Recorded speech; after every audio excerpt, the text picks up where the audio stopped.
जी।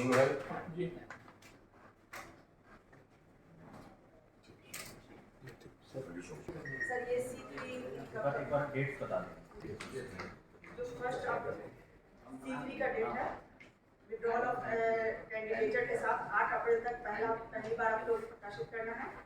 दूसरा जो बहैसियत ये IMIM के उम्मीदवार के अभी हमने नॉमिनेशन किया है। हम आपके माध्यम से सीमांचल के लोगों से बिलखुसूस कहेंगे कि आप मेरे लिए दुआएं कीजिए। बिहार और पूरे मुल्क में फैले हुए और बिहार मुल्क से बाहर भी जो लोग अपने वतन से रिश्ता रखने वाले हैं उनसे दुआ की गुजारिश करते हैं। किशनगंज पार्लियामानी हल्का के तमाम तर लोगों से हम वोट की दरख्वास्त करते हैं।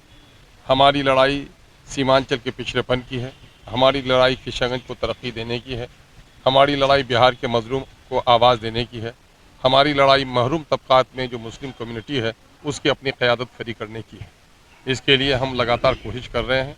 हम उम्मीद कर रहे हैं कि अब की बार किशनगंज की आवाम हमें पार्लियामेंट में जाने की इजाज़त देगी।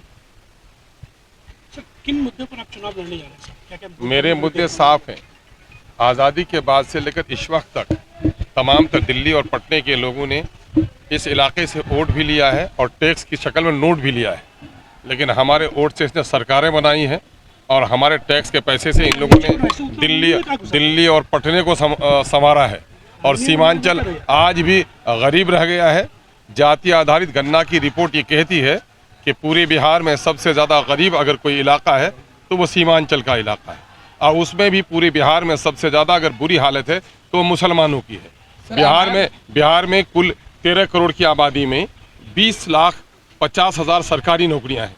आबादी के तनासुब में विभिन्न जातियों को जो नौकरियां हासिल हैं उसमें मुसलमानों की हालत बड़ी ख़तरनाक है। इनको आबादी 2 करोड़ 31 लाख की आबादी में इनकी मुलाजमत में हिस्सा 3,68,000 की होती है। सिर्फ इनको 1,73,000 नौकरी देकर तकरीबन 2 लाख नौकरी से महरूम रखा गया है। यही हाल दलितों का भी हुआ है। उनकी भी SC बिरादरी के लोगों की 1 लाख से ज़्यादा मुलाजमत को लोगों ने बेईमानी की है। मैं इन तमाम तर मुद्दों पर लड़ाई लड़ रहा हूँ। सर जैसे ही चुनाव नजदीक आते जा रहे हैं वैसे अब ध्रुवीकरण की कोशिश फिर बढ़ती जा रही है। नहीं, किशनगंज मैंने पूरे देश में नफरत के सौदागर नफरत की आग को आंच दे रहे हैं। जिन लोगों ने खून की होली खेलकर, जिन लोगों ने लाशों पर अपनी सियासत की रोटी सेकी है, वो नफरत की फिजा फैला रहे हैं और MIM हर जगह इंसाफ की सदा लगा रही है। कुछ लोग मोहब्बत की दुकान खोले हुए हैं, लेकिन बगैर इंसाफ कायम किए हुए, न्याय को स्थापित किए बगैर न अमन कायम हो सकता है, न मोहब्बत की फिजा कायम हो सकती है। अगर देश के अंदर में सबसे तवानाई के साथ, अगर मुल्क में तवानाई के साथ कोई इंसाफ की तलब करता है तो उसका नाम बैरिस्टर असदुद्दीन अवैसी है, और हम सब के लिए बराबरी के इंसाफ के ख्वाह हैं और दस्तूर और आइन के मुताबिक ये मुल्क चले, उसकी हमारी लगातार कोशिश है। बिहार में कितनी सीटें आप जीत रहे हैं? हमने ऐलान तो किया है तकरीबन 13 सीटों के लिए, नहीं उसमें डबल हो गया है, कुछ 13 सीटों के लिए हम लोगों ने ऐलान किया है।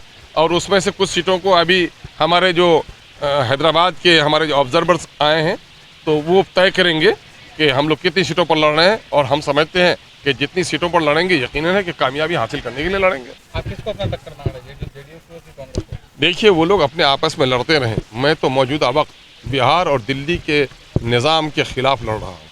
गरीबों, मजलूमों, दलितों, पसमानदों के ख़िलाफ़ जिन लोगों ने हक मारी की उसके ख़िलाफ़ मैं लड़ रहा हूँ।